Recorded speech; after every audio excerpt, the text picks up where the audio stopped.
Sup, guys? It's Toad back with you. Saturday, April 18th. No, 19th. What am I doing? April 19th. Uh, broke the slump yesterday as the slump discontinues. The slump killed itself, I guess. It suicided as we had a 3-1 day yesterday. The total didn't get there on that under in the Royals Tigers game. That was just Reagan's did way, way worse than you would expect, man. I mean, if one of those two pitchers between him and Job was going to have a bad game, you would have expected it to be Job. You would not have expected it to be Reagan's, who's been putting up elite numbers and had a good matchup there. So pretty unpredictable as far as that was concerned. So that wound up going over, and all three sides won with Toronto, which was my favorite. Bad spot for Seattle. Toronto got it done in an expectedly low-scoring game. And then we had the Cleveland Indians with a high-scoring win there. Pretty much these teams were leading, I think, like pretty much all game, though. And then we did have the Houston Astros in the latest game, and all three of those hit. So that was good. We'll move on to today. And today, the baseball card is really confusing me today. And right now, I only have one baseball play. I'll give out leans, but I'm narrowing it down to one play, and I don't even know if it's a play that I really love, man. The baseball card is just fucking with my mind right now. And then I do have one NBA play, one NHL play. But this is going to get a little bit crazy. Hopefully we get a winning day here. We're really kind of isolating games here. Let's get into it, man. We have that. We'll talk about NBA first. Why not? Because we got some afternoon games in, I think, every sport coming up here, right? No, hockey is at night. NBA, we'll just go right through it, man. I mean, Milwaukee, Indiana's the first game up. And Indiana's looking at me like kind of an anti-public home favorite here. So they're up from 4.5 to 6 with juice now. 61% of tickets and cash coming in on the Bucks. The number at 6 might be a little bit pushing it. It might be a little bit high. But, I mean, the public looks like they're coming in on the Bucks, man. The Bucks, I believe they did win 3 out of the 4 regular season matchups against the Pacers. But I believe Damian Lillard played every single one of those games for the Bucks, and he is not going to be there for this game as he is dealing with a blood clot, like a deep vein thrombosis in his leg or something, which is totally dangerous. If that's what it is, I think that's what Wemba had as well, and he was not able to play again. So I don't know if Lillard is going to come back, man. The Bucks, I believe, did get Bobby Portis back. They got Giannis, of course. They do have everybody else. Pacers basically have their complete lineup as well here. This is going to be a revenge spot for the Bucks, though, because the Pacers eliminated them from the playoffs last year. So the Bucks might be looking for a little bit of playoff revenge in this series here. So I don't know that I would necessarily lay the points with the Pacers here, although it does look like that's what the market is indicating. The public still likes the Bucks, though the Pacers upset them as a road series team last year in a 6-3 series last year. Pacers, I mean, because of what they did, they do have some pedigree, but the Bucks are pretty experienced as well. Bucks, of course, have Doc Rivers. I believe they still have him as their coach, right? So they got experienced coaching on their side as well. So this is a tough game, man. And I might actually lean over in this game, even though I would say that usually you want to look to unders in the first game of a series because you got defenses that are ready pretty much. You're going to get defensive intensity unless you're dealing with one of the teams that came through the play-in games. These teams are well-rested, although well-rested can help the offense, but I think the defensive intensity ramps up, so usually you want to be looking for unders in game 1, and then on the quick turnaround time in game 2, that's when games tend to go over a little bit more because the defenses are a little bit more tired, and the offenses can kind of adjust to what they saw the last game and figure things out. But this game, I mean, the Pacers play super fast-paced, and this is the highest total on the board here, down from 226 to 225.5. Juice to the over, so not really much of a move there. 79% of tickets, 86% of the cash on the over, so a lot of money looks like coming in on the over. The Bucks probably would be willing to play fast with the Pacers as well, so I mean, over might be the way to look. I mean, the Pacers, like I said, they play fast-paced. Their defense isn't good, so maybe that's the way I would look. As far as the Bucks side is concerned, though, it does mean you're also getting the better defense, getting points, which is sometimes the way you want to look. I'm going to stay away from that one, though. The second game up is Clippers-Nuggets. Maybe a more interesting game. I mean, both these teams finished the season pretty hot. I think they split the season series 2-2. And I don't think they've played for a while, actually. I think maybe they haven't played for a couple of months, if I'm not mistaken. Denver, I mean, yeah, they still got Jokic. I think we don't know if Jamal Murray is playing, though. Denver's down from 3.5 to 2.5 here. So money coming in on the Clippers, and I don't really disagree with that. 53% of tickets, 72% of the cash coming in on LA. That is the way that I would lean here as well. I know there are professional bettors that like the Clippers. They like the Clippers in the series. I took them to win the series in my bracket. The Nuggets, I just think they're going to be up against it, man, as they got they have a coach that's very inexperienced, as they fired their coach for some inexplicable reason, and now they're coming into the playoffs. They do still have the playoff pedigree, though, and the Clippers don't quite have as much playoff pedigree. And the Clippers do have the James Harden curse, where he's always on these like really talented teams, and they never seem to actually get it done. But the Nuggets have the Westbrook curse, and hilariously, both of those players were on the same team when they were on the Thunder with Durant back in the day, and they were never able to get it done. So I'm not on this game, but I do like the Clippers in this game to cover and probably win the game. Charles, what's up, man? Although it is the Clippers having to go into high elevation, sometimes you also want to look like at a team down the stretch. A lot of times going into the playoffs, you might want to look at a team that was like already in the playoffs and like didn't play well down the stretch, and then they're going to turn it back on. But then again, that might mean that they were like resting so much at the end of the season that they're going to come out rusty a little bit as well. So you have to take all these things into account when you're looking at game one of the playoffs. Game one is the hardest to predict in the playoffs, man. Once you get into the next game, then the zigzag starts working. So we're going to be zigzagging, even though the books caught up to it about a decade or so ago after. It was because of me, man, because I crushed them in 2014 in May so badly on the zigzag. But you can still find spots to do it. And what the zigzag is when you see a really lopsided result, either on the side or the total in the first game, you want to look to fade that result in the second game because there'll be like regression for the most part. And the books may very well have to adjust the number to account for what happened in that first game because they know the public, like the bettors, are going to start coming in on that other side. So that's where you want to look. So, for example, if, say like one of these underdogs, say a big underdog here wins the game, say Milwaukee wins in a blowout, right, as an underdog against Indiana. Indiana would be, I think, a great way to look in game two, and you might be getting value on them. The line might not even be as high as 6. So that would be the zigzag. You'll play that team that got blown out kind of inexplicably. They're the team that would have all the adjustments to make going into the next game, and you might be getting extra value on them. So that's why you would do it. Pistons and the Knicks. The Pistons actually won 3 out of the 4 regular season matchups against the Knicks, I believe. So the Pistons, they definitely can play against the Knicks. The Knicks seem like they're kind of a high. It seems like the line's kind of high here, up from 6.5 to 7 with juice. 55% of tickets, 61% of the cash coming in on the Pistons. This total's dropping from 221.5 to 220.5, juice to the under. So expecting some defense in this game. 81% of tickets, only 80% of the cash. And defense, I mean, the Knicks should be a good defensive team again, but they have kind of been playing a more like offensive style and a little bit faster. So I'm not sure, like the under might actually help the Pistons a little bit, help them come within this number as a big underdog. 54% of cash, 61%, or 54% of tickets, 61% of the cash coming in on the Pistons. So it looks like there is take back on the Pistons at this higher number at 7. I don't really disagree with it. I mean, the number seems too high, even though I do think the Knicks will win the series. They don't need to cover here. All 3 of these games are on ESPN, by the way, one after the other. So you get all this NBA playoff action today on ESPN. Yeah, the Pistons at the very least throughout the season, they showed they can be competitive against the Knicks.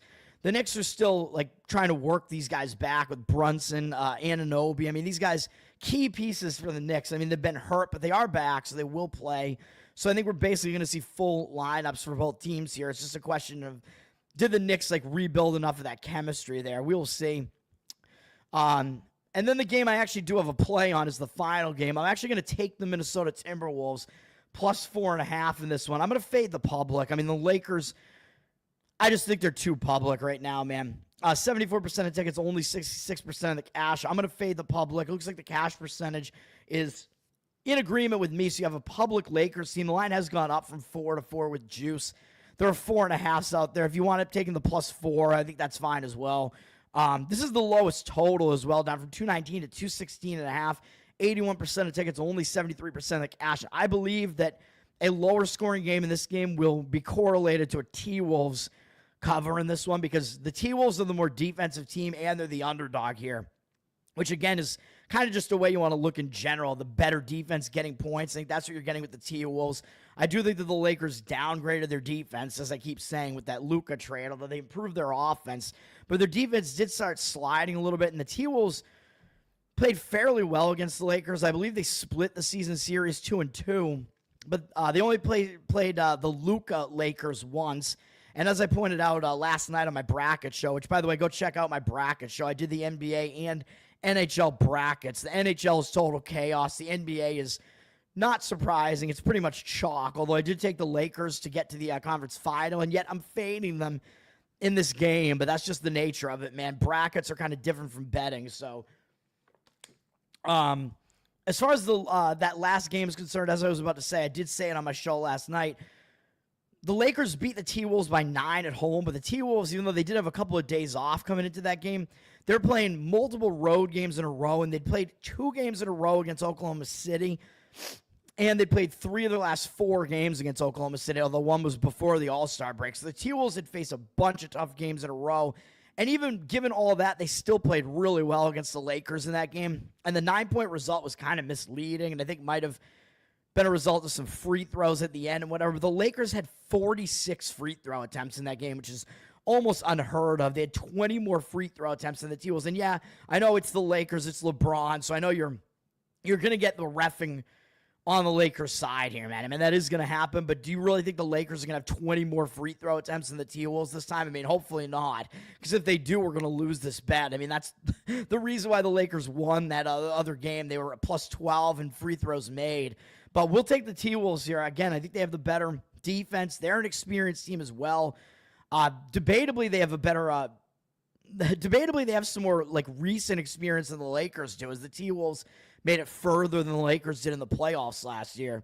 And the Lakers are still having to deal with, we got Luka now. I know he's a playoff experienced player, but they still have to kind of deal with having that like different lineup and whatever, whereas the T-Wolves haven't had a big lineup shakeup since the beginning of the season when they did get Randall in the offseason, which I do think was a downgrade from Karl Anthony Towns. Randall doesn't play very good defense, but I do think Minnesota, very, very competitive team. And the other thing I like about Minnesota is they had to be competitive basically to the final bell in the regular season, which you might say that's going to make them tired, but I think it makes them battle-tested, and they didn't have to play in the play-in, so both teams are going to be rested coming into this game. The play-in teams will be playing tomorrow, by the way. I believe all of them are, right?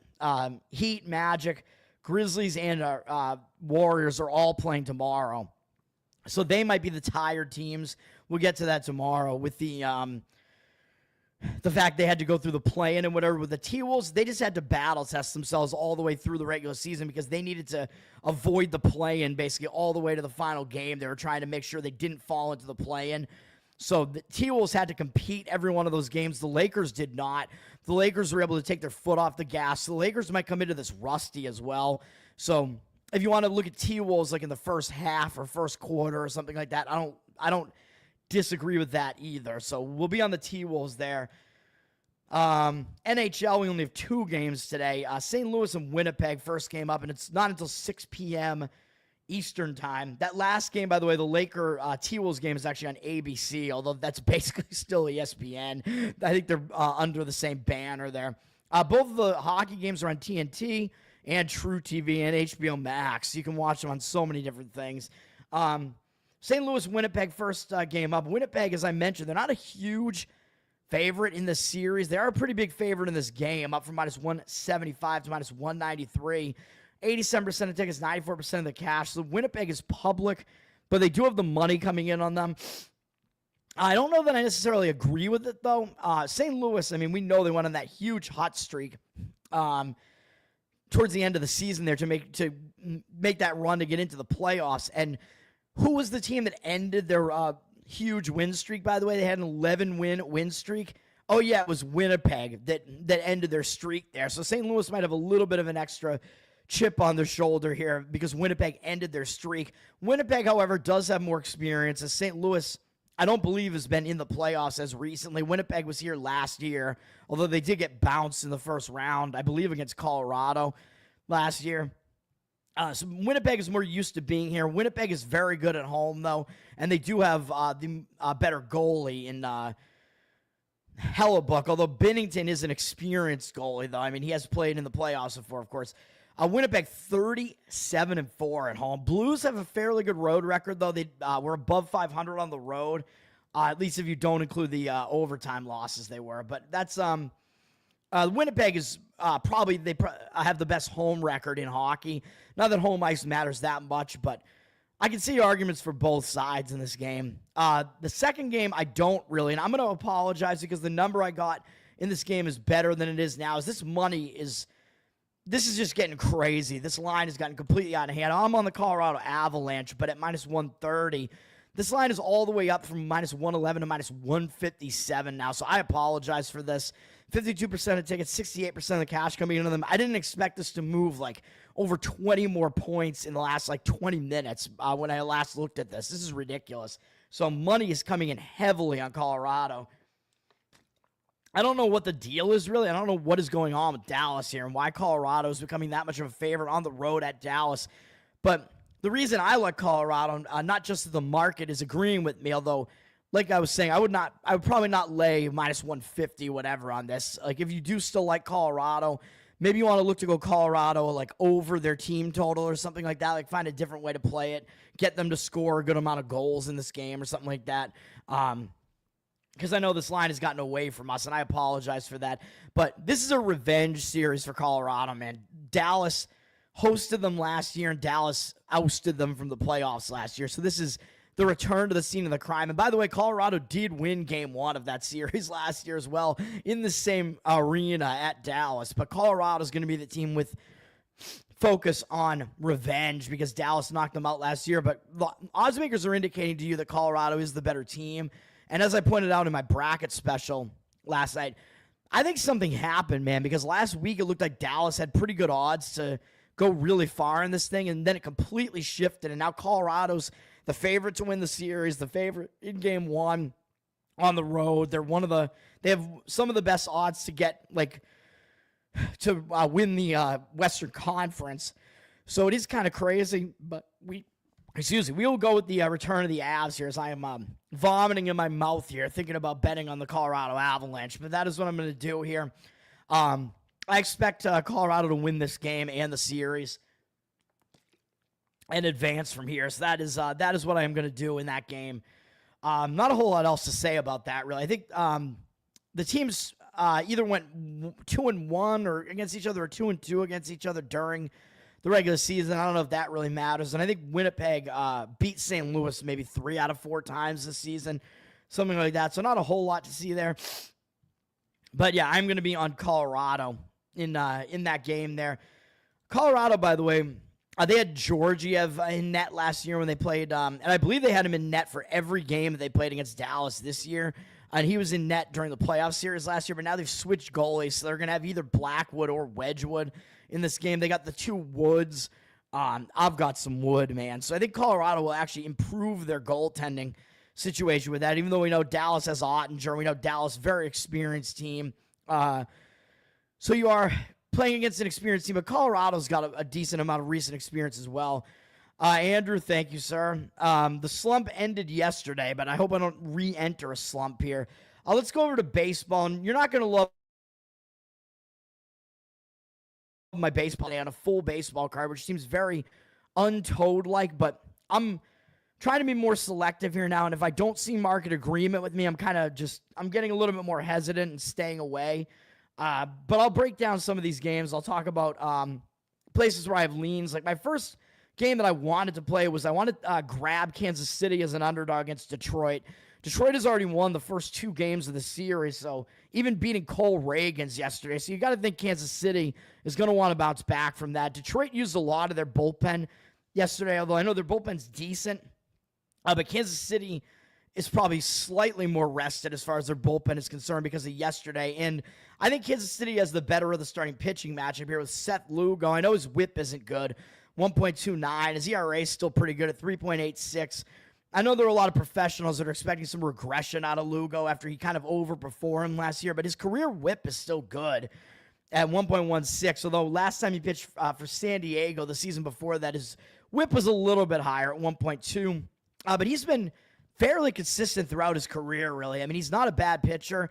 And Detroit, I mean, of course, they're familiar with him, 75 at bats worth, but he's held him to a 213 average, 684 OPS. So Lugo has done pretty well against Detroit's lineup. Casey Mize, on the other hand, I guess the hesitation here would be that maybe Mize has finally figured something out, as he's off to a good start this season with a 15-6 strikeout walk ratio, which isn't too bad. And in his last game, he didn't walk anybody. He did allow 4 earned runs in that game, though. It was because he allowed 2 long balls against Minnesota. The game before that, he pitched really well against the Yankees and only allowed 1 earned run. Although he did put 7 men on base in 6 innings, but he really limited the damage in a tough game against a tough opponent. He's off to a good start, 2.6 ERA, 1.04 whip.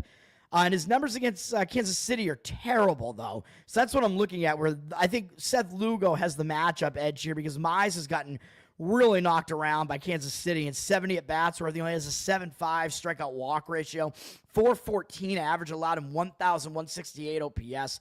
So there's a huge discrepancy there between the two starting pitchers and how they do against these opposing lineups. I think the issue is that Mize, a lot of that, like when he was pitching against Kansas City, like a lot of the reason for that, for those numbers there, that Mize was still like new to the league, kind of figuring stuff out. Although you might say, well, if the guy is good stuff, he should be like good those first couple of times he faces those hitters, right? Because as I always say, the hitters actually are at a disadvantage early on when they face a starting pitcher with good stuff that they haven't seen before, because they have to figure that pitcher out. So they haven't seen them before. So I'm not saying we should disregard those numbers from Mize. Like, I still like Kansas City in this game, and that would be the only way that I would probably play this game. Problem is, actually, let's do it. We're going to play Kansas City here now. The market has shifted. Fuck it. Detroit's up for minus 115 and minus 118, so we're getting Kansas City as an underdog, but 68% of tickets and only 65% of the cash now, so we are going to add Kansas City. Let me see what we can get them at here as an underdog. I think some money did just come back on Kansas City here, so there is money agreeing with me now. Let's go, baby. Let me see. Royals, where are you at? We can get the Royals at plus 110 as an underdog. That's pretty good. All right. Yeah, let's do that. So we're going to take Kansas City at plus 110. So I am going to have more than one baseball play. There we go. Kansas City Royals, baby. So they do have the edge in the starting pitching matchup. And, yeah, that's the way we're going to go in this one. The market looks like it is actually starting to agree with me on that one. So we'll take the Kansas City Royals. And, again, they're trying to avoid getting swept here, although they have 2 more games in the series to do it. But I think it's a better spot for them. I think they have the better of the pitching matchup there. I don't trust Mize against them with those horrific numbers against them. Let's move on. Arizona and Chicago Cubs. Now, this is kind of where the weather situation starts coming in, because you kind of want to figure out, like, what is the weather like? In Wrigley Field, you kind of always have to look at the weather, because if the wind is blowing out, although you can usually kind of tell if you're looking at a Kansas City game, the total will be like a run or 2 higher if the wind is blowing out, because it turns Wrigley into like a huge home run park. But if the wind is blowing in, then you're going to see like what we see today with a 7.5 total here, although it's gone up a little bit. But it looks like less of the cash percentage on it. I'm not going to talk about the total here. I'm going to talk about the side. I'm more interested in the side. Looks like strong market indicators on the Cubs, which I'll talk about in a minute. But yeah, so this indicates that probably the wind is blowing in, and I actually looked, and it's actually a pretty cool day in Chicago today, and it's rainy, and the wind is blowing in, so it is a confluence of events that make it look like this is going to be a bit of a lower-scoring game here. Yeah, Charles, you like me adding more plays on the fly there? I liked Kansas City. I mean, it was the first one that I looked at this morning where I was like, I want to be on Kansas City, and then I shied away from it because the money looked like it was pouring in on Detroit, but now I am going to actually play it because the market shifted again. Not that windy in the Windy City. Yeah, I think it's a slight wind blowing in, and it's also cool and rainy there. So you can correct me if I'm wrong about that, but that looked like what the weather report was. So, and I mean, again, the total being at 7.5 is telling you something. It's telling you these are 2 pretty good pitchers, but it's also telling you that the wind is probably not blowing out. It's probably not home run conducive circumstances in Chicago here. Now, we got Zach Gallen against Ben Brown, and This is also one of the best games of the day, man. I mean, it's the D-backs against the Cubs. Pretty good teams here. Zach Gallen not off to a good start this season, even though he is one of the best starters on Arizona. 4.64 ERA, 1.41 whip. I expect him to get better as the season progresses, man. I mean, he had one really bad start against Baltimore. However, his other bad start was against these Chicago Cubs. That was actually bad, too. He allowed 4 walks in that game at home.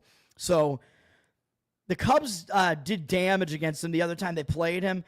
And I am worried about Gallen with the fact that he's kind of alternating good and bad starts. And he completely dominated the Yankees. Then he did bad against Baltimore. Then he did well again against Milwaukee. And Milwaukee's been struggling. But they haven't been struggling at the plate, though.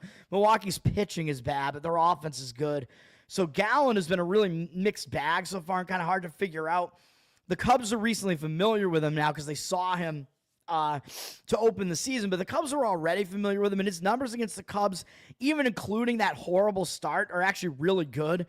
103 at-bats, where he still held them to 214 average and 587 OPS, even including that last game, which jacked his walk number up to 12 against him with 32 strikeouts against him, which isn't great, but I expect Gallen may bounce back a little bit here, man. He's not as bad again, as his numbers look so far. I'm just worried that he's been alternating bad and good starts, and the Cubs did just see him. So I think this is probably why the money's coming in on the Cubs, because Gallen wasn't good against Chicago in the first game. He's been struggling this season. Ben Brown, I mean, his ERA sucks, 5.09, 1.75 whip. Those are bad numbers.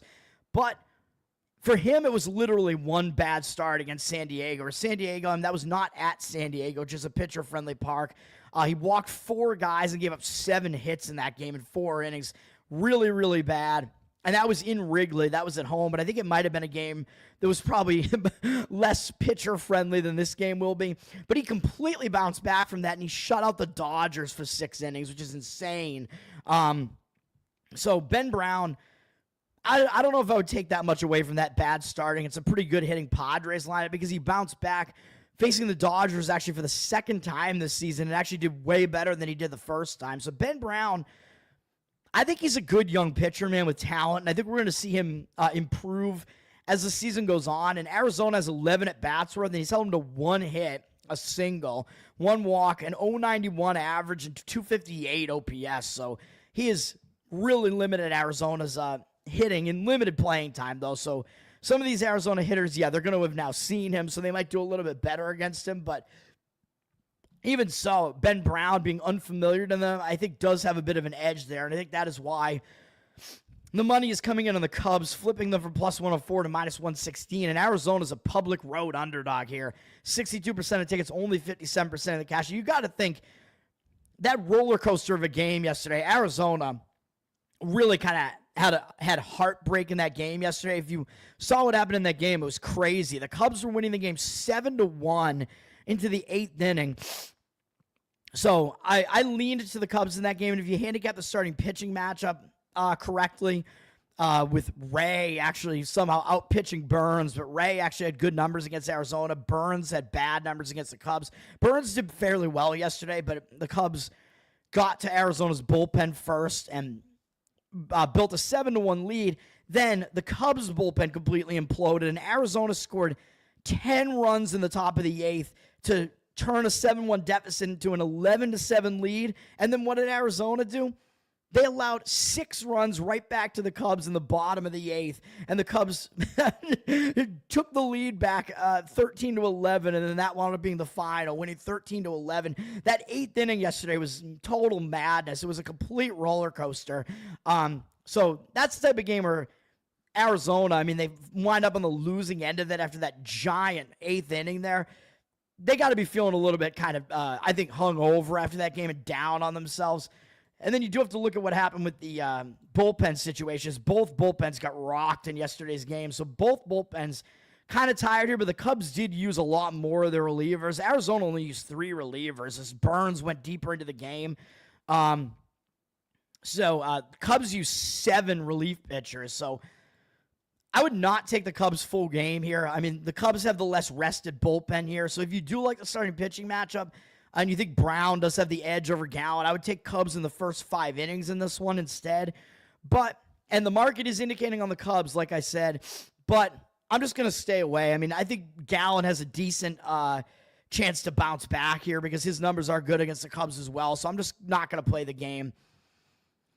The late spring weather. Yeah, it's actually nice weather in Boston here. I know it's snowing in Colorado now, which is ridiculous because I know some people that are out there. But in New England, even though we have had snow in April before and significant amounts of it, no less, and it was really cold and almost on the verge of snowing about a week ago here, but now it's going to be like 75 today in Boston at least. So it's really ridiculous being in New England and seeing snow somewhere else in the country, but here it's like warm and nice, and it was like in the 60s the last couple of days, so it's been pretty nice here.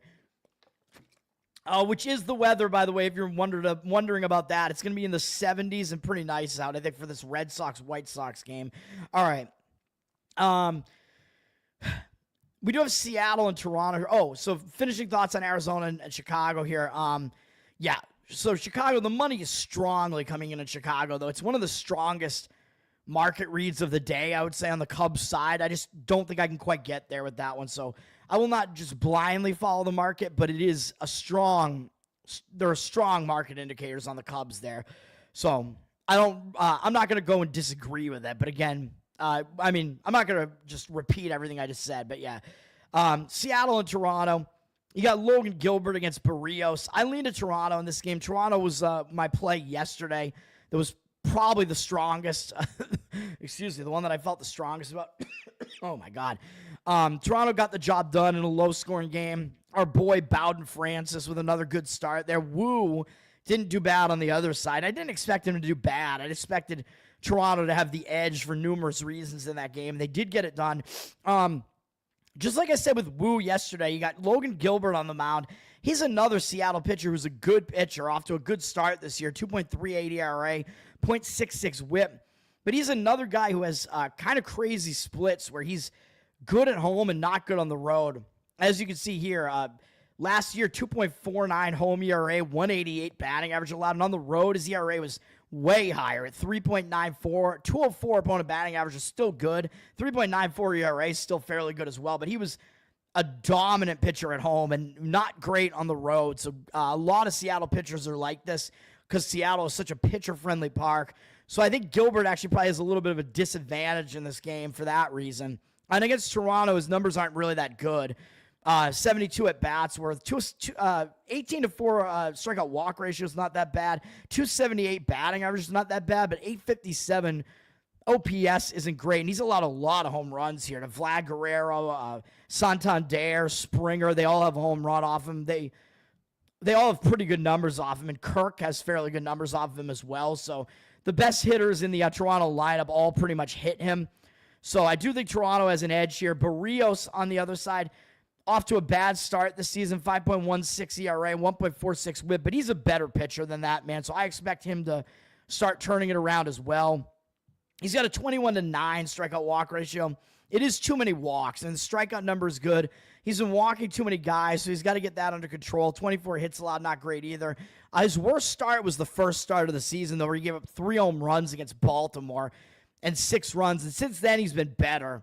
Baltimore has really been the team that's given him problems, as Baltimore did well against him again in that second game, but he did well against Washington and Boston, although their offenses haven't been good this year. But Barrios, again, Baltimore is the one team that's really done damage against him this year, and he's not facing Baltimore here. He's facing a pretty weak-hitting Seattle Mariners lineup, and he's done well against them in his career. 87 at-bats worth, 26.6 strikeout walk ratio, 207 average, 634 OPS. So I like Toronto in this one. The bullpen situation, I think, is not really one-sided one way or the other after what they did yesterday. So I lean to Toronto here, but the money is coming in at Seattle, and I don't agree with that one. I would take Toronto as the home underdog. You're getting them as an underdog price, and Toronto, I think, has the edge in the starting pitching matchup here. So interesting that you're getting them at a dog price. Seattle up from -115 to -122, though. 62% of tickets and 80% of the cash coming in on them. So the market is indicating on Seattle here, and I do not agree with that.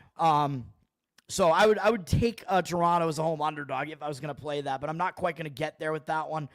And I don't know if it's just because like professional bettors just don't like Barrios right now. They know Gilbert is good, but I think professional bettors know Gilbert's not that good on the road, and they know Barrios is good against Seattle. So I don't know. I don't quite get it, but I lean to Toronto in that game.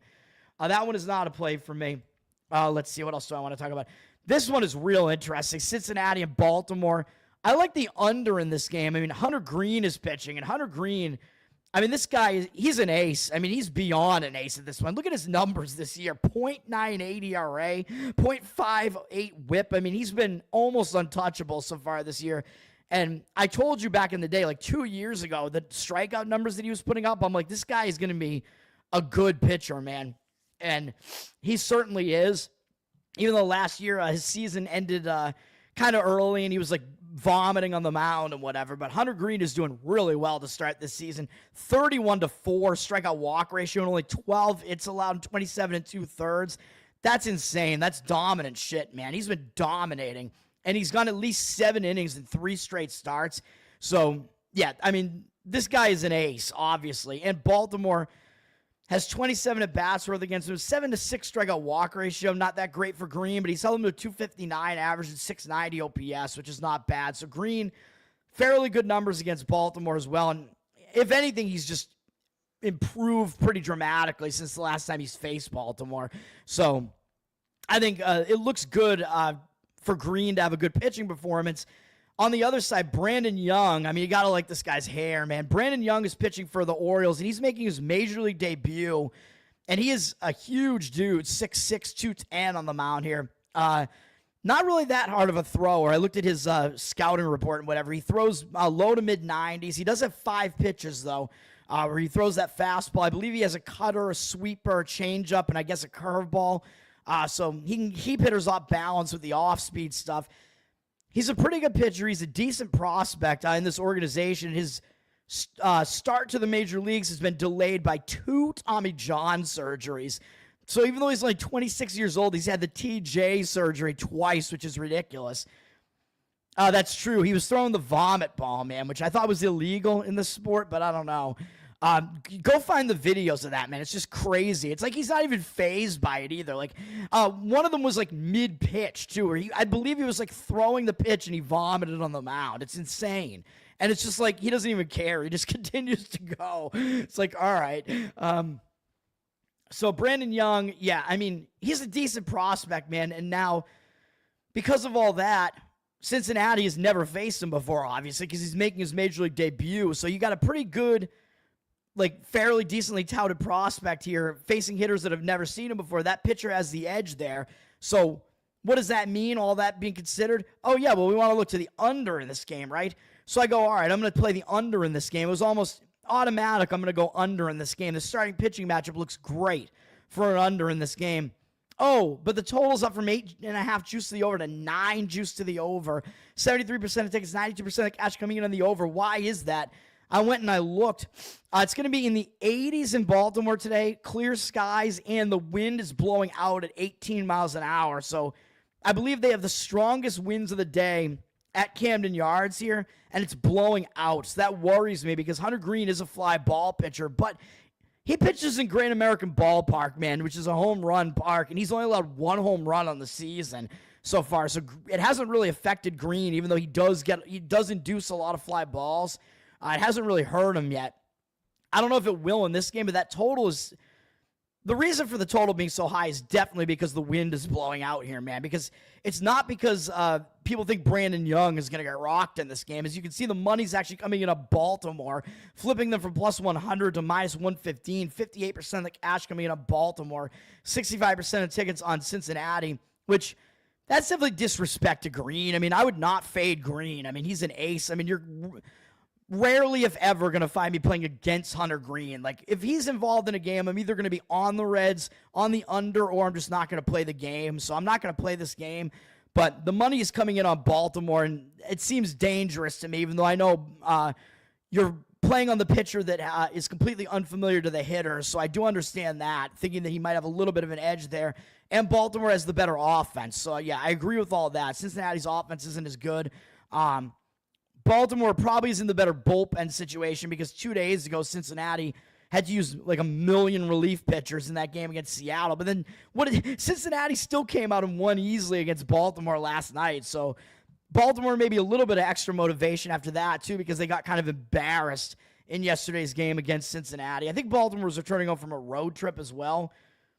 No, they weren't actually. They were staying at home, so never mind about that. So I thought that was going to put Baltimore in a bit more of a positive spot. But yes, scheduling-wise, Baltimore is in a little bit of the better spot, which is maybe some of the reason why this is happening. I would still lean to the under in this game, man. I mean, it's still Hunter Green against young Brandon Young, who is unknown to the starting hitters. So I still think the under is the correct way to look in this game. But the market completely disagreeing with it, and I am a little bit concerned about that wind blowing out that strongly. So I guess I will just stay off of it.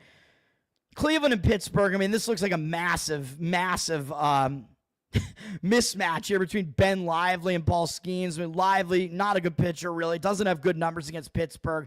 Paul Skeens, I mean, we know exactly what we're going to get out of Paul Skeens pretty much. I mean, he dominates. It's just that Pittsburgh doesn't back him up in any way. Like, they don't have a good offense. Their bullpen's not very good. Skeens is one of the best pitchers in the league, and he's off to a good start this year as well, even though the league is more familiar with him now. But you're paying a tax for Skeens. I think that minus 170 number was probably too high. It's down to minus 163 now. 83% of tickets, only 72% of the cash. So a public Pittsburgh team, and it looks like the market is going against them in this game. And I don't really agree with that. I mean, I think Pittsburgh should still win this game just because I think it's a big pitching mismatch. But I'm not going to get involved because the market seems to totally disagree with it. Lively, I mean, his numbers aren't that bad against Pittsburgh. 275 average allowed, 768 OPS, and 40 at bats. So not great, but not terrible.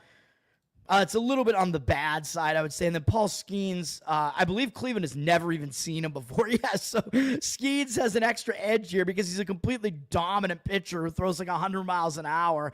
And Cleveland has never even seen him before. So I think Cleveland's going to be kind of up against it there.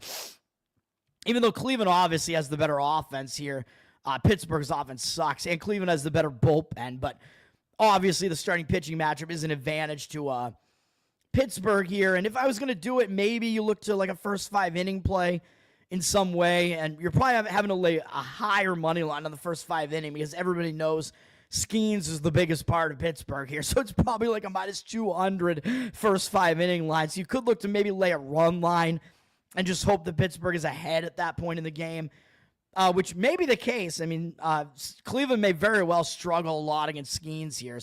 But that line continues to drop. A lot of line movement against Pittsburgh. So I'm going to stay away from that one.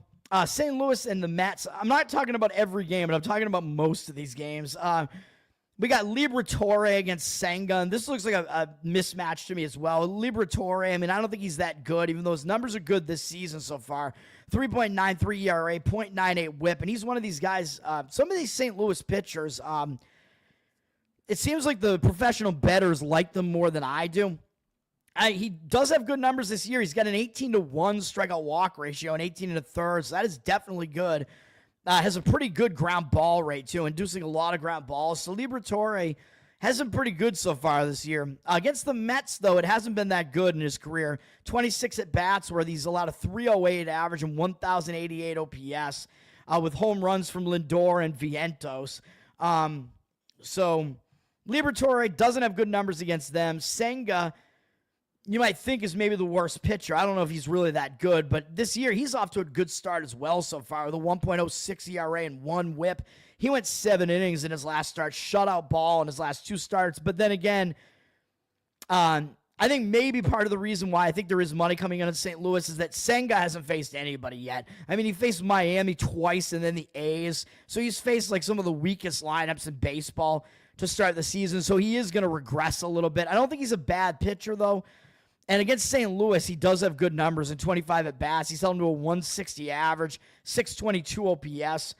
So he does, I think, have the matchup edge in this game, but I don't know if that's enough to actually make a play on the Mets here. And where's this game at? Should be in the National League slate. Oh, no, I'm looking at Interleague. Yeah, here it is, the National League slate. Money is coming in on the Mets. It's driven them up from minus 165 to minus 182, but they have 88% of tickets, only 83% of the cash. So they are public. It does look like the money is coming in on the Mets. If you wanted to do this, you could lay a run line on the Mets. Let me see what DraftKings has that at. I'm going to get out of here shortly, but at least this is not going to be that long of a video, I guess, considering it's Saturday. Let me see. I just get way too autistic and in-depth about baseball, man. I apologize, but hopefully people enjoy that. If you're looking at a run line -1 on the Mets here at DraftKings, at least, it's going to be, let me see, -1 at -140. I mean, so that can knock the price down a little bit. That's not too bad. So maybe that's the way that I would look in that game.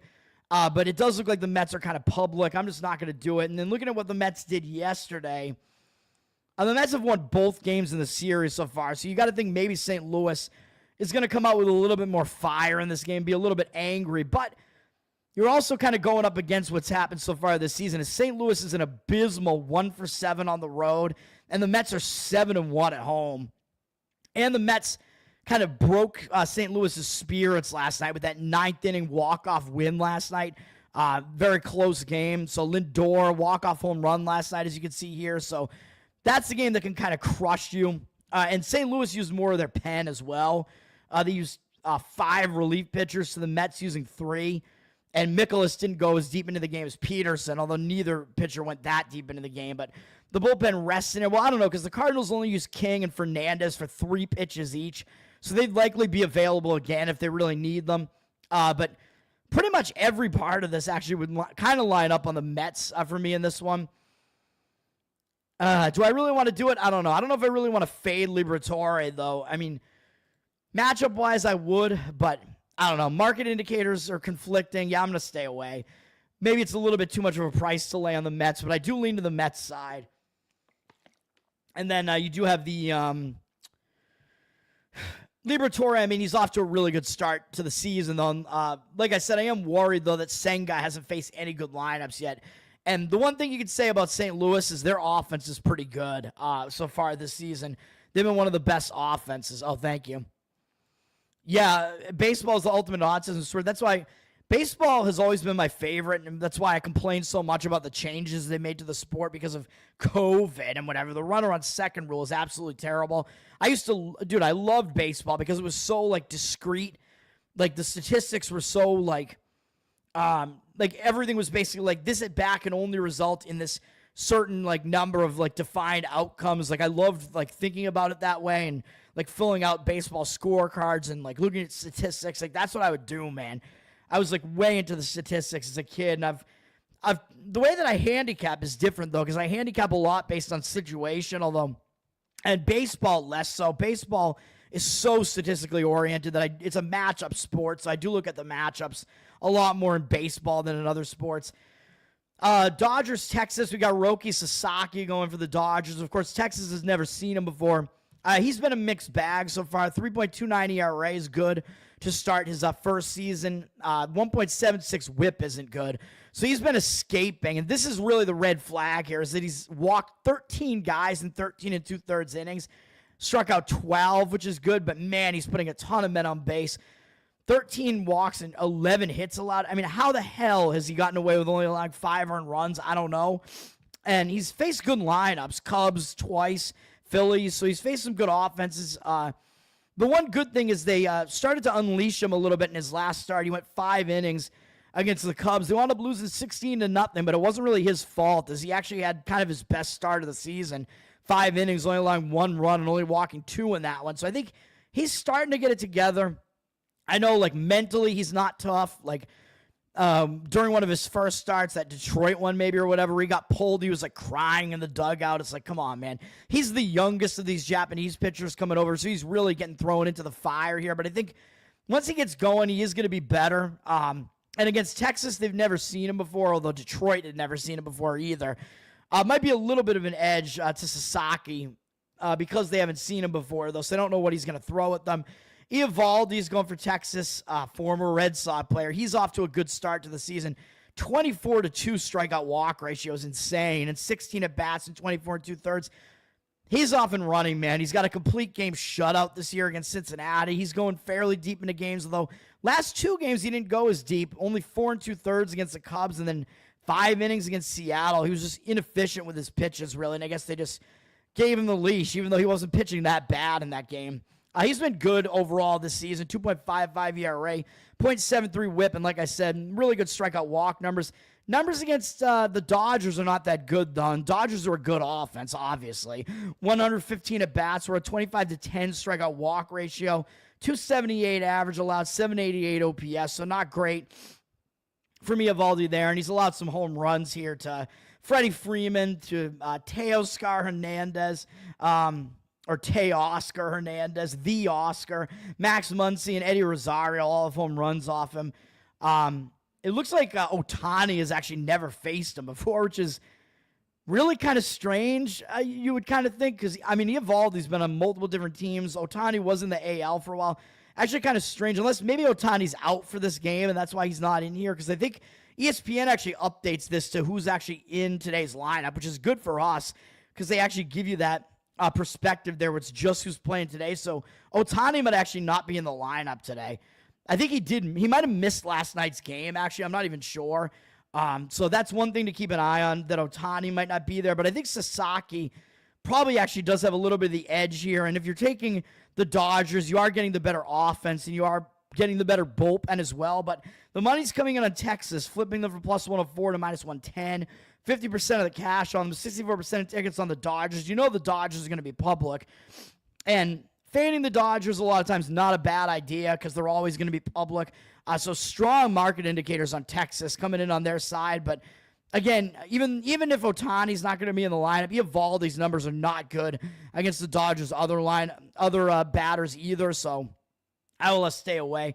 Rule changes suck. The torpedo bats suck. Yeah, I mean, it's a loophole. I don't know, man. Maybe other teams should just do it. I just want to go back to the steroid days, man. That was fun baseball with the Bash brothers. You had Mark McGwire, Jose Canseco, I mean, Barry Bonds. Let's just watch that shit. Sammy Sosa again. Everybody loves homers, man. They love the dingers. My Boston Red Sox, Garrett Crochet against Shane Smith. Red Sox are a gigantic favorite here. The Red Sox won. We had the same pitching matchup like a couple weeks ago, or a week and a half ago in Chicago. Garrett Crochet pitched really well in that game. He took a no-hitter, I think, into the eighth inning. I think he went 7 1/3 no-hit baseball or something like that. Really, really great performance from Crochet. I had a winner on the under in that game because Shane Smith was totally unknown to the Red Sox, and he is a Boston guy, so he's returning back to his native land here, so he's probably going to have some supporters in the crowd here, and I like Shane Smith. I mean, he's off to a pretty decent start to the season, so, I mean, you could look to an under again here, but you are talking about Fenway in, pretty good weather conditions today, so I don't know if you really want to do that. And because the Red Sox are now familiar with Shane Smith, they've faced him once now, so the Red Sox might have a little bit of an easier time hitting him this time. Crochet, I mean, he's Crochet. I mean, you never really want to fade a guy who's that dominant. There are several pitchers that are like that in the league. I mean, some of them are pitching today. Crochet, Skeens, Hunter Green, I would say, is in that echelon. Those guys, I'll basically never fade them. I'm either going to play on the under or play on them or not play the game. This game, I'm not going to touch it. I mean, it's just, it is what it is. Red Sox, they did win last night. They're probably a little bit angry and probably want to keep beating up on the Chicago White Sox after the White Sox embarrassed them in the last series. Next game up, I do have a play on a total in Yankees-Tampa, and it's on the over. Over 9 minus 112. This game doesn't have a whole lot of wind, but it is at Steinbrenner Stadium, the Yankees spring training stadium there. So the Yankees are familiar with hitting in it. And it served the Yankees decently in the series so far, as they've won the first 2 games of the series so far. It's an outdoor stadium. It's in the heat. It's going to be in the 80s, I think, down there today. And no real wind or anything, but it's a fine day out. It's in Florida. I mean, decent conditions for an over. And in a spring training stadium like that, probably an over is the way you want to be looking here. The number did increase a little bit. It's up from 9 to 9 juice to the over. Although I only see 78% of tickets. It's 78% of tickets, but only 67% of the cash on the over. So that worries me a little bit. That it looks like the cash percentage is kind of disagreeing with me there. But the move on the line was to the over, though. So I'm going to agree with that here, and I'm going to think Carlos Carrasco, I don't think there's any way he's going to be able to do what he did again in his last game. His numbers still suck on the season. 5.94, 1.32 whip. Bad numbers. He's an old guy, man. I mean, I know he's a veteran, but I've faded him the last few seasons because whenever you see him on the mound, it's like you pretty much know you're going to get some runs scored against him, except somehow in the last game when I actually took Kansas City, and he somehow held Kansas City to 1 run, which is ridiculous. And I know Tampa Bay's offense is not that good, but this is a fairly offensive park here. It offends me. He wasn't that good in his other starts, allowing at least 3 earned runs in kind of a limited amount of innings in all 3 of his other starts. Some good lineups in there against Milwaukee and Arizona. So Tampa, I mean, their offense isn't very good, but Carrasco against Tampa, I mean, he's only had limited playing time against them, but they have a 269 average against them, which isn't that great, but a 1,059 OPS, and he's just bad overall. So I mean, guys know what he's going to throw. I mean, he's been in the league for forever, so hitters are still fairly familiar with him. So I don't think Carrasco's really, he's not a guy that's going to come out there and dominate you, man. I don't know what that game was against Kansas City, but I expect regression back to what he really is. Shane Baz, I know he's off to a really good start this season. 1.42 ERA, 0.84 whip for Tampa. He's good. Good young pitcher, but he's going to continue to be this good? I'm not so sure about that. He's faced some weak offenses. Pittsburgh, Boston. I mean, Boston has good hitters, but they really have not been hitting that well. And Anaheim, I mean, they're not great either, really. They have some okay hitters, but he did walk 4 of them, which is all of the walks he's issued this season. 27-4 strikeout walk ratio, 12 hits allowed, 19 innings. That is dominant stuff for sure. A really high strikeout rate, and I think he's got to regress a little bit. I mean, that strikeout rate is kind of unsustainable. Really good strikeout walk ratio, not allowing a lot of hits. So, yeah, he's been really good. Against the Yankees, though, the Yankees have seen him, and it has not been good for Baz. 27 at-bats with 6.6 strikeout walk ratio, 370 average allowed, and 1,114 OPS. So in this game, you got Carrasco, so you basically expect Carrasco to be pretty hittable and give up some runs. Baz is the guy that you have to be worried about when you're playing an over here because he's been so dominant. But then you look at this, and the Yankees have just pretty much wrecked him in a limited sample size. Yeah, but the Yankees have had real success against him, so I'm going over in this one. That is the way that I will lean in that one. And then let's see. And it looks like Tampa is an anti-public dog as well, with 52% of tickets, 51% of the cash on the Yankees. Tampa up from -115 to -119. A little bit of a cheap price if you do think that Baz is the better pitcher over Carrasco, which I think he is just in general. I'm just worried about Baz specifically against the Yankees bats, which is why I'm going over. So hopefully either Carrasco gets really wrecked, Baz doesn't do as well as he has been doing, or some combination of both of those. Maybe like you need a little bit of a combination of both of those for that to happen here, for that to go over, but hopefully it happens. But you may agree that Tampa might be the side in this game as well, just because Baz, I mean, he definitely has the better numbers over Carrasco. I mean, he obviously is the better pitcher in general. Washington, Colorado, this was rained out yesterday, so this is the same matchup as yesterday with Mackenzie Gore off to a really good start this season. 3.52 ERA, although 1.26 whip isn't that good.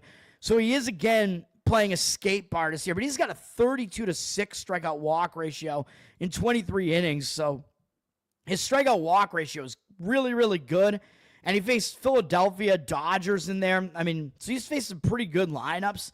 So far, he's off to a pretty decent start, but he's now going into Coors Field, which may be a little bit of a concern, but 15 at-bats where he's held the Rockies to a 200 average, 667 OPS. He's done well against the Rockies, and then Chase Dollander on the other side, or Dollander, however you pronounce it. Good young prospect for the Rockies. He's one of their top prospects. Little bit of a shaky start to his career, 5.06 ERA, 1.22 whip isn't that bad. The ERA is not that good, but the whip indicates his ERA should be less than that.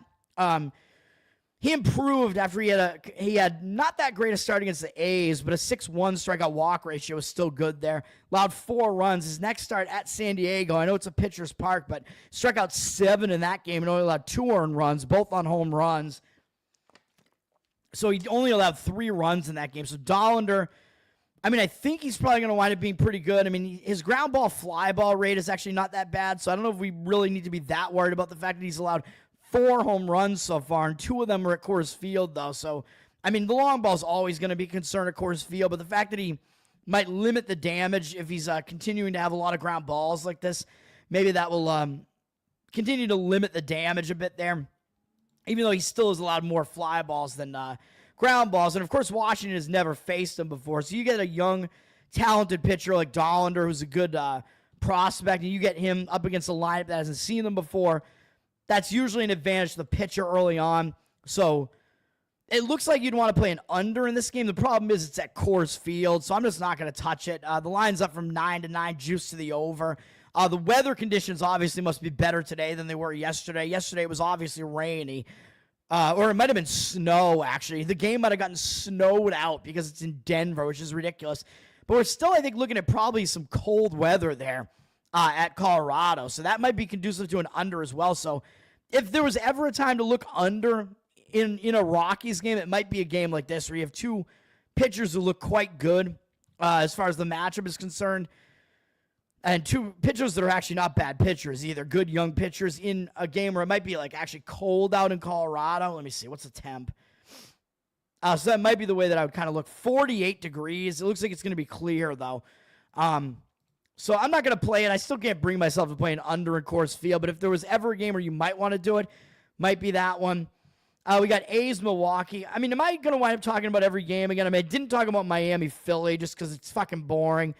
I mean, Taijuan Walker's better than Cal Quantrill. They both suck, though. So, I mean, an over kind of looks like the way to look. I'll just say that real quick. Over in that game. The total's 10.5, which is like a crazy high total in that game, but it's high for a reason. And that's because the odds makers know Philadelphia can hit, and both these pitchers are actually pretty bad, Quantrill and Walker. So I don't disagree with the over in that one. That would probably be the best way to play that one. A's Milwaukee. I like Milwaukee in this game. Luis Severino going for the A's. He's not been good against Milwaukee. In 61 at-bats, they've seen him a lot because he was on the Mets. He was in the NL. 344 average allowed, 873 OPS. So Milwaukee's done a lot of damage against Severino. And on the other side, Chad Patrick is going for Milwaukee. Young pitcher. He's a prospect. He's off to an okay start this year. 1.76 ERA is really good. 1.37 whip, not so much. Indicates that his ERA is going to regress a bit with 9 walks is a problem. I mean, the rest of his stats are pretty good, but he's got to get those walk numbers down. He's only gone more than 5 innings once. So I would be a little bit concerned about him, even though since that 1-inning, 2-run performance to start the season against the Yankees, where he wasn't even the starter in that game. Rodon was the starter in that game. Or not Rodon. Or no. Nestor Cortez, excuse me. Rodon. I get them confused, man. Those guys that were on the Yankees last year with the Hispanic names. Nestor Cortez pitched to start that game, and that was the torpedo bat game where he left 3 home runs to the first 3 batters, which I think has never happened before. So Patrick had a relief appearance in that game. It wasn't good, but then since he entered the starting lineup, he's only allowed 1 earned run once over 3 starts, which is kind of crazy. But he's still been escaping because he's been walking a lot of guys, so he hasn't allowed a lot of hits. He's a young guy that has good stuff, and the A's have never seen him before, and the A's lineup isn't that good. So, although they do have that one guy, I forget his name, that one guy who's right now threatening the home run record, and it's because in that Sacramento stadium, so many balls go out of the yard there in that AAA stadium. So if he winds up with a home run record and beating Barry Bonds, I think, I wish I remembered his name. I'll look it up right now. I think you got to look, you got to put an asterisk next to that, I think, because the stadium is so home run conducive. Let me go to their roster. Here it is. I should know. What are we looking at here? Those are their pitchers. Tyler Soderstrom, that's who it is.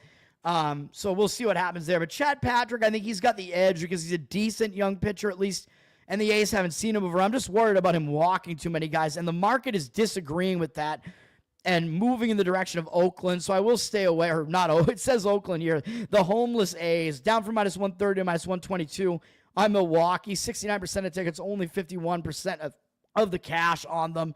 So, even though I would lean to Patrick in that game, and I do believe Milwaukee, I think they burned out a lot of their bullpen last night too. So I think, let me see, yeah. So that's one disadvantage to the Brewers, even though I think they might have the starting pitching matchup. They used a lot of their bullpen yesterday. So a little bit of a bullpen. And Milwaukee's bullpen is terrible. to start the season as well. So that is probably part of the reason why the money's coming in on the A's. The bullpen situation is not good for Milwaukee. So if you do like the starting pitching matchup, I would turn it into a first 5-inning wager. San Diego and Houston, Michael King, I think, has the upper hand here. I mean, he's a really good pitcher, and we know that.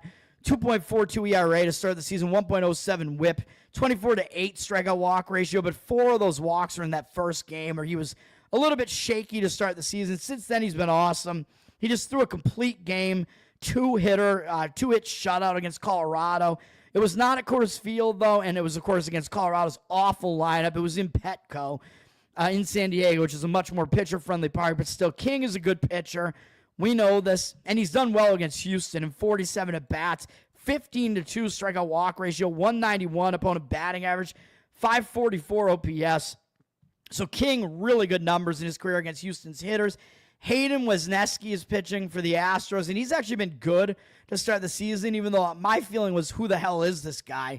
But he's got a .72 whip, which would indicate his 4 ERA actually is higher than it should be with that .72 whip. He's been good. In 18 innings, he's only allowed 10 earned runs, 21-3 strikeout walk ratio is crazy. But he did face Seattle in Seattle, which is a pitcher-friendly park. Anaheim, I mean, their lineup isn't that great. And then San Francisco, that was his worst start and probably the best offense that he faced so far, at least the way these teams have started the season. But he's still been quite good. He's striking out a lot of guys, not allowing a lot of hits or walks. So maybe I'm wrong about him, and maybe he's starting to find something. But his numbers are not good against the Padres. In 33 at-bats, 303 average allowed, 828 OPS. So I don't know if we can trust Wesneski here. I think you're still getting King as the way better of these two pitchers here. But the money is completely disagreeing with that, too, and coming in on Houston. So I'm just going to stay away. Strong market indicators on Houston. San Diego down from -115 to -108. 85% of tickets on the 52% of the cash coming in on Houston. So, again, it's a game where I was like, oh, I like this one, and I just don't think I can do it because the starting pitching matchup just doesn't look the starting pitching matchup looks good. The market read doesn't look good to me on that one. Both bullpens are pretty good, so probably the bullpen situation's a little bit of a wash. Houston used more of their bullpen yesterday, too, with 4 of their best relievers gone. They had to use Abreu, Hader, their King, Okert. They used all of their best relievers yesterday, basically, which I'm thankful for because I had the Astros yesterday, so that helped me get the job done there with the Astros. The Padres pretty much saved their bullpen yesterday, so I think there are a lot of things to like about the Padres in this game, and I just don't understand what's going on with that market move. A lot of respect from professional bettors all of a sudden for Wesneski, even though I don't think he's really proven himself so far, man. So I don't understand it. I mean, his numbers last year, I guess, were good, but a lot of it, he's a converted reliever, though, man. A lot of it was out of the bullpen. And the season where he had the most starts with the Cubs, he didn't do that well, but maybe he is finding something. We have to reassess, and he is actually good. Minnesota, Atlanta, Simeon Woods, Richardson against Sale. Atlanta's a huge favorite. I mean, Chris Sale, you're always going to pay a tax for Chris Sale. He is the better pitcher, though. He's got good numbers against Minnesota. I mean, he has good numbers against pretty much everybody. Simeon Woods, Richardson, not as good, even though he was pretty effective last year because a lot of the hitters haven't seen him before. He's not a guy that comes out and throws hard, but he does get outs. His numbers against Atlanta in a very small sample size aren't really that good. So I don't disagree with looking towards the Atlanta side necessarily, but they are very public with less of the cash on them. And they're a massive favorite because, again, you are paying a tax for Chris Sale. The under looks like it's getting some money, down from 8 to 7.5 juice to the under. 59% of tickets, 77% of the cash on the under. You're going to see under movement on games with Chris Sale, but with Woods Richardson, I don't know if we really trust him. Off to a bad start on the season, really, too. 4.30 ERA, 1.57 whip. That's not good. Very small sample size against Atlanta and 6 at-bats. He's a lot of home run to Harris and 333 average, 1,500 OPS. That's not very good. Whereas Chris Sale, I mean, he is the pitcher that has more familiarity, though.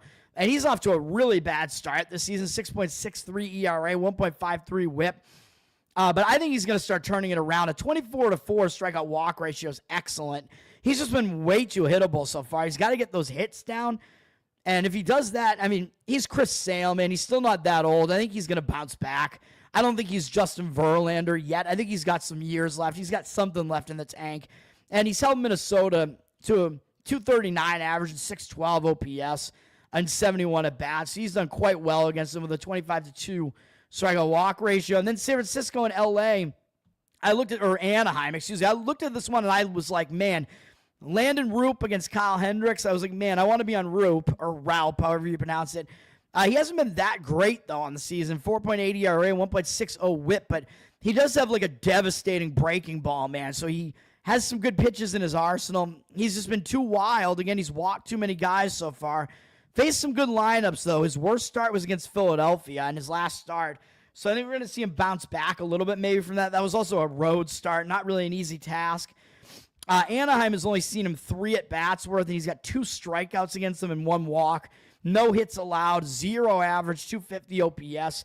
So you got pretty much an unfamiliar lineup in Anaheim against Roop there, and the guys that have faced him haven't really done well against him. So I do think Roop has a little bit of an edge, and then Kyle Hendricks has been one of my favorite pitchers to fade over the last few years. It seemed like the Cubs basically ran him into the ground, and he was awful in his last season with the Cubs, but it looks like he's doing a little bit better with Anaheim, but I don't know, man. I don't think he's going to continue to do as well. 4.2 ERA, not great. 1.2 whip is okay. 9-5 strikeout walk ratio is nothing to write home about. That last start against Houston wasn't good. 5 earned runs allowed, 3 walks, only 1 strikeout. So some red flags there. His best start was that shutout against a pretty weak Tampa offense. So I still don't think we can trust Kyle Hendricks, but his numbers against the Giants are very, very good. In 89 at-bats, 22-5 strikeout walk ratio. Wade has hammered him for 2 home runs. So again, if you want to go to the player prop market, hits plus runs plus RBIs, Lamonte Wade Jr. hits Hendricks really well.